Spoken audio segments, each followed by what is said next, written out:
And so we begin. Uncertain as to where, but I can tell you this much. My name is Enzo Canetti, and today we are taking a journey through the language communities that have influenced who I've grown to become throughout the entirety of my life, without ever truly being aware of their existence. Well, I'd love to end that statement with up until now. I'm not entirely sure as to what they are or how they've contributed to my socialization. And so that makes this more a journey in search of the up until now.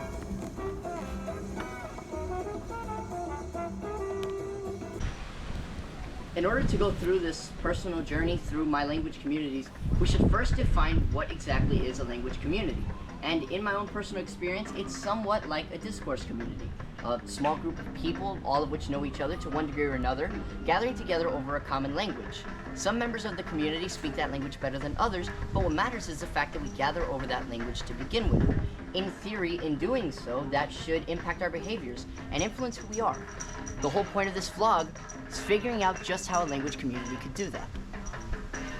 Acknowledging the influence of my language communities upon myself starts with acknowledging the language communities that I belong to. My English language community and my Spanish language community, both of which have their own unique instances of communication, and the best way to figure out just how that happens, we must look at the environments in which they occupy. While we could go on to talk about the various environments that have contributed to my socialization in these two language communities, the other house I grew up in, Flagler Street, Ocho, 9, 10, 11. and the entirety of Hialeah, there's no place that better represents my two language communities than the one roof that houses them both, and that is my home. And believe it or not, it wouldn't be all that hard to map out my two language communities with a single outline of my house. If you can hear my voice and see my face, it means you are most likely on this side of the house, towards the back and about one step away from what I consider to be the turf of my English language community, the back side of the house. Towards the back side of the house, almost all interactions occur in English, and there's little to no Spanish spoken here ever. Any type of interaction that would occur here in Spanish would seem foreign or out of place. It'll be welcomed all the more, but the same goes for the front end of the house, that of which I consider to be the turf of my Spanish language community. Almost all interactions that occur on this side of the house are in Spanish, and there's little to no English ever spoken here. Any English that would be spoken on this side would seem somewhat foreign, welcomed all the more, but still seem a bit out of place. What we're left with undetermined is this sort of gray area in between. And while at the moment we may not know what this is, we can say for sure that you're not very far away from what is my English language community. And seeing as though I've inadvertently introduced you to one instance of communication within my English language community, we might as well start this journey from back to front, beginning with the turf we already happen to be standing on within my English language community. You see, on this side of the house, most interactions with my family sound the way you hear me speaking to you now. See, words don't come out very eloquently, and most things we say don't sound like they have very much forethought, at least in my personal experience. However, this is what speech sounds like in this instance of communication. It's almost opposite to what it looks like in our second instance of communication within our English language community. In my language community, code switching transitions from a relaxed form of speech to an imaginative one, one that reflects a grander devotion to detail through the act of mental application. What you just heard me say is from a segment that I wrote regarding this vlog. If you noticed, my vocabulary is very different. The way in which I speak is different, and there's a much more concise way of getting a point across. This is a reflection of my second instance of communication that comes about within my English language community when we hone in on our craft. That craft being writing, and speaking of the writing that we put on the page. In doing so, our vocabulary comes out more eloquent in a way. However, when you look at the way we speak in our first instance of communication, we kind of just have a point to get across, and words just roll off the tongue without much forethought. They all gather around and they all push the point forward. However, when we write, there's more dedication to trying to get the point across with as little words as possible. And that's where you see the extended vocabulary that tends to only come out when we refer to our second instance of communication. Unlike my English language community, there seems to be a bit of a role reversal in terms of speaking and honing in on our craft. You see, in English, the time of speech often comes effortlessly, with the mental application coming in when it's time to hone in on our craft. However, it's the exact opposite in my personal experience within my Spanish language community. Speaking is a time to put mental application into what it is you're going to say to make sure in plain terms you don't come out sounding like a fool. You want to make sure your point gets across in as little words as possible. However, when it's time to hone in on our craft is when we truly unplug and let effortless speech come out. However, that craft is quite different from the craft that you see in our English language community.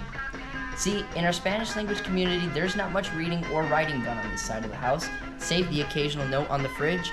And my personal favorite example of code switching between my language communities, when the entirety of my family made up of my mother, father, grandmother, and myself try our hand at translating commonly bought grocery items.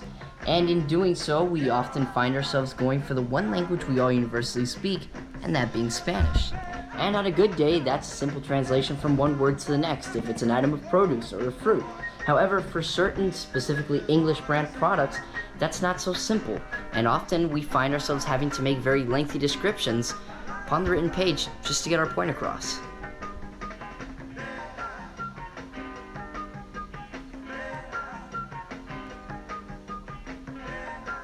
Oftentimes, communication is clear.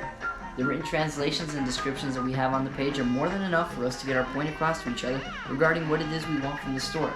However, sometimes the jumping back and forth between English and Spanish when translating on the page gives way for a new instance of communication when the written word sometimes just isn't enough. Having an instance of communication that surpasses both the written and spoken word within our Spanish language community means having everybody on the same page. There's no room for error and there's no room for any miscommunication. Everybody within this household, under this roof, and in the Spanish language community knows what something like this means when it's next to the shopping list. And while the method of communication may be foreign or unfamiliar to anybody outside of this language community, what matters is that anybody within it would know exactly what it means when they see it, even if it might confuse any of the visitors.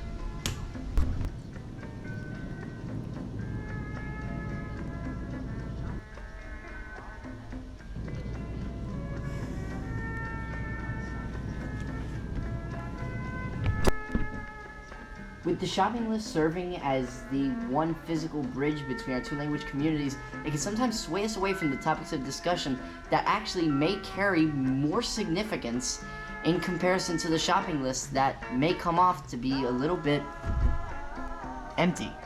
No, I did not empty this refrigerator for the bit. It is always this empty, unrelated to our language communities. However, it does go to prove my point. While the shopping list may reflect this element of physical evidence to bridge our two language communities, sometimes it doesn't hold the weight of some of the topics of discussion that equally bridge our language communities, however, leave no remnants behind but the influence they have on us. And while there may not be much reading and writing going on this side of the house, these meaningful discussions truly come into play when we break into our second instance of communication in my Spanish language community, that coming in when we hone in on our craft between the covers of a coloring book. Going from instance one, where most conversation takes a degree of mental application, to a more relaxed, unplugged discussion, and in doing so, sometimes it gives way for more meaningful discussions, those of which tend to be my favorite.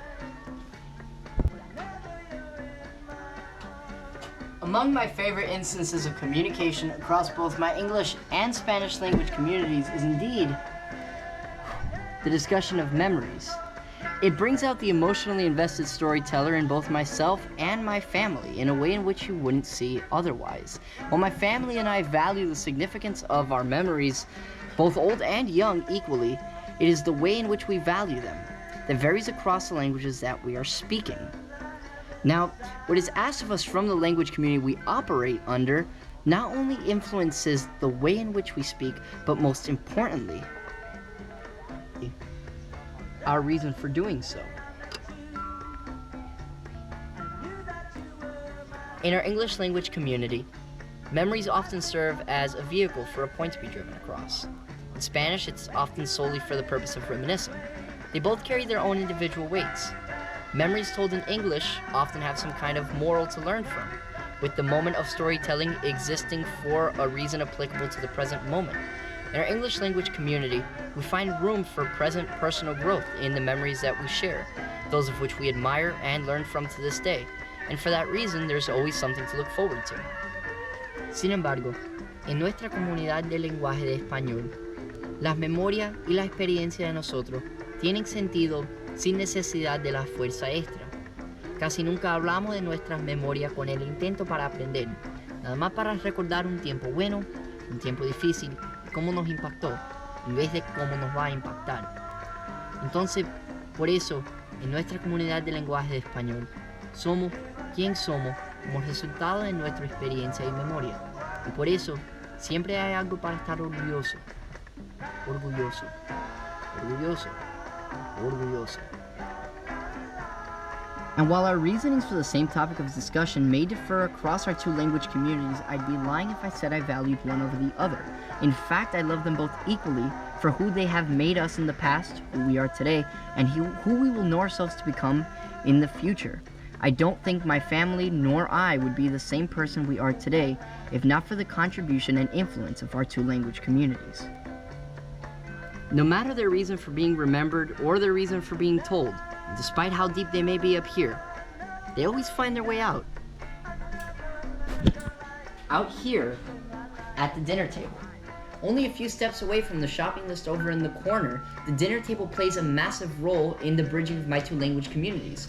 While the shopping list is a bridge for written communication between my two language communities, somehow it's easy to overlook the fact that the dinner table itself is a massive bridge for verbal communication between my two language communities. This is where most of the coloring gets done. This is indeed where most of the writing gets done, and this is where most of the communication happens of whatever topic of discussion, especially that regarding memory. And it all happens here at this dinner table.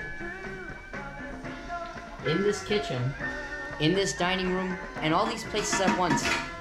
Because honestly, sometimes they really are the same exact thing. In conclusion, my language communities influence both myself and my family in a multitude of ways that couldn't be contained in just 2 rooms. And while we could call this gray area the bridge area that bridges both language communities, it'd be wrong to take that title away from the roof that we all live under. The home itself bridges our 2 language communities, those of which influence us and make us who we are. We wouldn't be who we are if not for them, and for that reason I say I couldn't be any happier that I know now the influence these 2 language communities have on us, that I didn't really know existed. Up until now.